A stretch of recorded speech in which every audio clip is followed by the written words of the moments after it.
Factory में जहाँ काम होता है तो वहाँ का सिस्टम ऐसा होता है कि जैसा कि एक प्रोडक्शन डिपार्टमेंट है, मेंटेनेंस डिपार्टमेंट है, मेंटेनेंस में भी इलेक्ट्रिकल मेंटेनेंस, मैकेनिकल मेंटेनेंस, कुछ सर्विसेज डिपार्टमेंट है, सर्विस प्रोवाइडर है, तो अलग अलग डिपार्टमेंट होता है।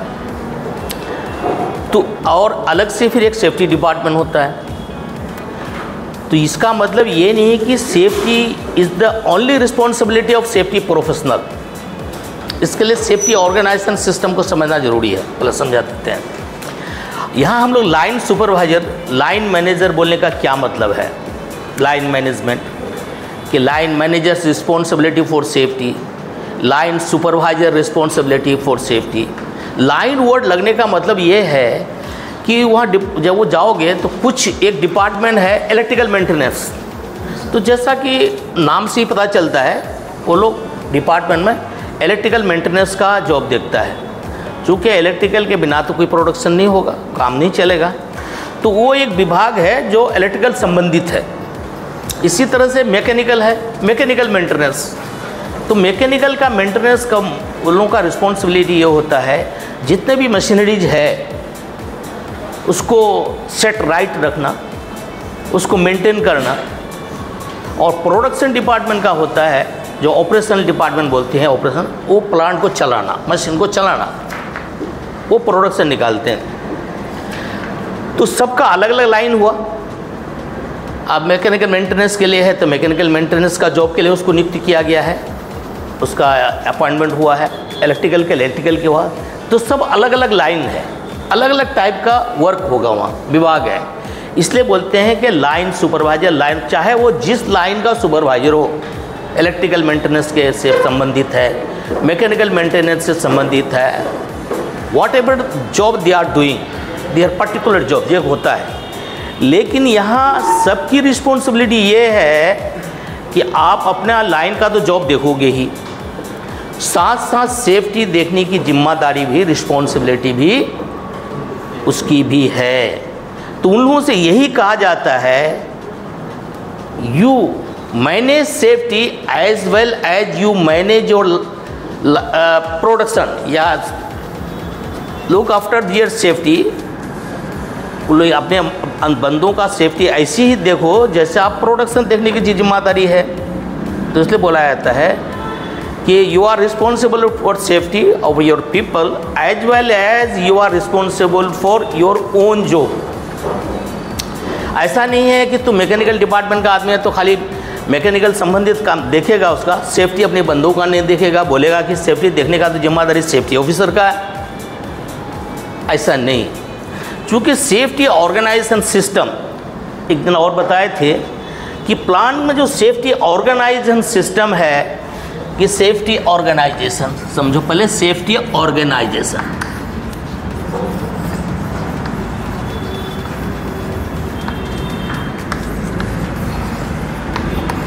सेफ्टी ऑर्गेनाइजेशन सिस्टम है ये,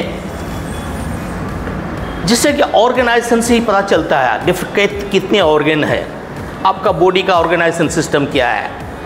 हैंड्स हैं, लेग्स हैं, ठीक है, कान है, नाक है, आँख है, सबका काम अलग अलग है, लेकिन सब जो कोऑर्डिनेटेड वे में काम करते हैं, एकजुट होकर काम करते हैं, संगठित होकर काम करते हैं, तभी आप हर काम करने के लिए सक्षम होते हैं। मिसाल के तौर पर आज यहाँ आए हैं अभी क्लास करने के लिए। अगर आपसे मैं पूछूं कि यहाँ आप आए हो, आप अपने शरीर का कौन सा अंग को इसके लिए क्रेडिट दोगे कि मैं उसकी वजह से आया? पैर। पैर अगर पैर बोला ठीक, अगर वहाँ तुम्हारा पेट साथ नहीं देता, अच्छा पूरा क्रेडिट तुम्हारा पैर लेके जाएगा। अब तुम आ रहा है, उसी वहाँ पेट में दर्द हो रहा है, सारी बॉडी पूरा बॉडी का। अगर बोलेगा कि चलो उसको भी दे दिया तो बोलेगा अरे आँख, तो बोलेगा तो हमारा कोई क्रेडिट नहीं है, तो वो तुम देख नहीं सकता है तो क्या आ सकता है? क्या आँख का भी है। अब आ गया, तुम लिख नहीं सकता, हाथ का भी है, तो पूरा क्रेडिट पूरा बॉडी का है। तो वो सब मिल करके कोई काम करता है संगठित रूप से, इसलिए बोलते हैं संगठन। ऑर्गेनाइजेशन का मतलब एक है संगठन, डिफरेंट ऑर्गन है और संगठित रूप से कोई काम करता है। तो ऑर्गेनाइजेशन का कंसेप्ट यही है कि उस काम को करने के लिए अलग अलग छोटे छोटे एक्टिविटीज मिला करके एक डिपार्टमेंट बनाते हैं, और सब डिपार्टमेंट का अलग अलग फंक्शन होता है, और अलग अलग फंक्शन करते हुए एक गोल की तरफ जाता है। फुटबॉल खेलती हो आप, 11 प्लेयर होता है, सबको अलग अलग जगह में खड़ा करते हैं, सब अपना अपना रिस्पॉन्सिबिलिटी दिखाता है, लेकिन सबका उद्देश्य तब पूरा होता है जब गोल होता है ना। तो वहाँ तो लास्ट बंदा होता है जो गोल पास करता है। तो इधर इस साइड में तुम्हारा जो गोलकीपर है तो उसका कोई क्रेडिट नहीं है क्या? जो फॉरवर्ड में खेलता है उसका क्रेडिट नहीं है क्या? सबका क्रेडिट है।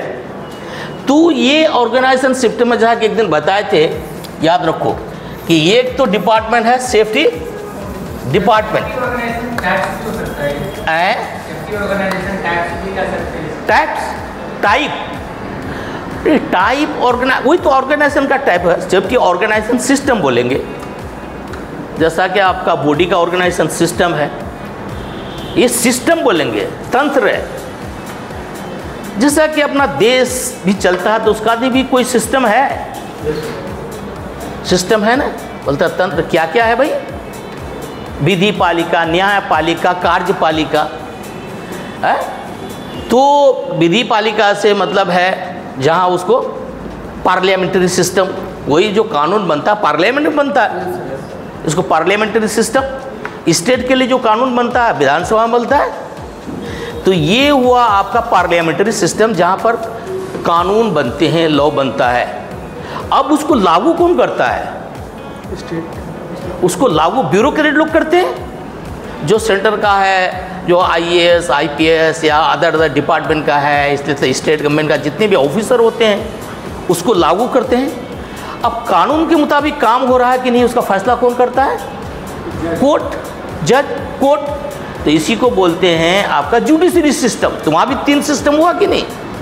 तो अब यहाँ जो सेफ्टी ऑर्गेनाइजेशन सिस्टम है हमारा, तो एक होगा सेफ्टी डिपार्टमेंट, जहाँ safety officer and safety professional लोग रहते हैं। तो यहाँ कल हम लोग वही किया था कि सेफ्टी ऑफिसर्स, सेफ्टी प्रोफेशनल या जो लोग वहाँ रहेंगे, तो ये कल हम लोग वही डिस्कस किया था, function of safety officer.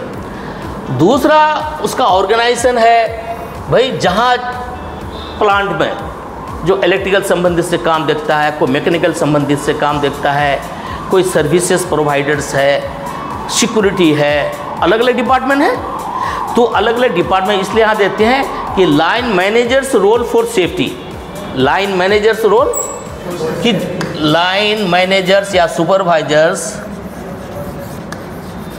Line managers role for safety. आज हम लोग यही डिस्कस करेंगे। What are the line managers role for safety, what are the duties of line manager for safety, what are the duties of line supervisor for safety. आज हम लोग ये discuss करेंगे। और तीसरा जो उसका अंग है सेफ्टी कमेटी, सेफ्टी एकदम याद रखना, सब तीनों का हम लोग फंक्शन जानेंगे। सेफ्टी कमेटी, हाँ कमेटी